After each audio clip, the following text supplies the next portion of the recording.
Good morning, afternoon, evening, wherever you may be.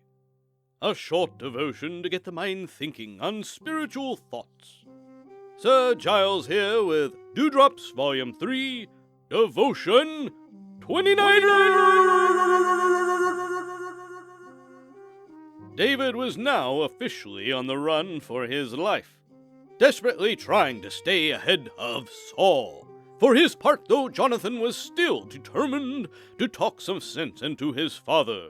But while at the dinner table, that conversation turned very heated.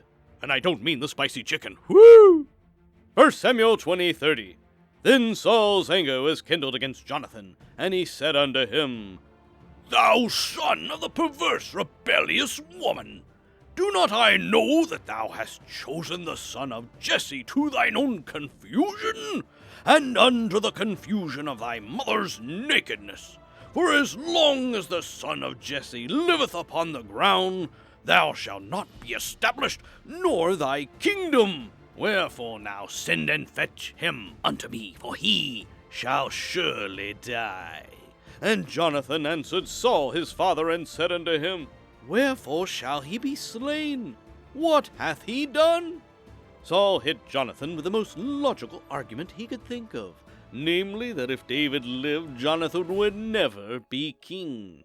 This, in his mind, was enough to settle the argument. But Jonathan's immediate response was, Why should he die? What wrong has he done? In other words, Jonathan was more concerned with a friend's welfare than he was his own promotion. How rare must that have been in those days, and how rare is it still in our day? Jonathan has gone down in history as a good man. Only the worst twisters of Scripture ever have a single bad word to say about him.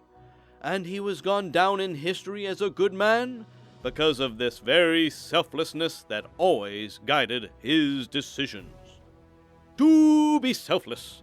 The selfish may find the front of every line for now, but the selfless are still revered generations later.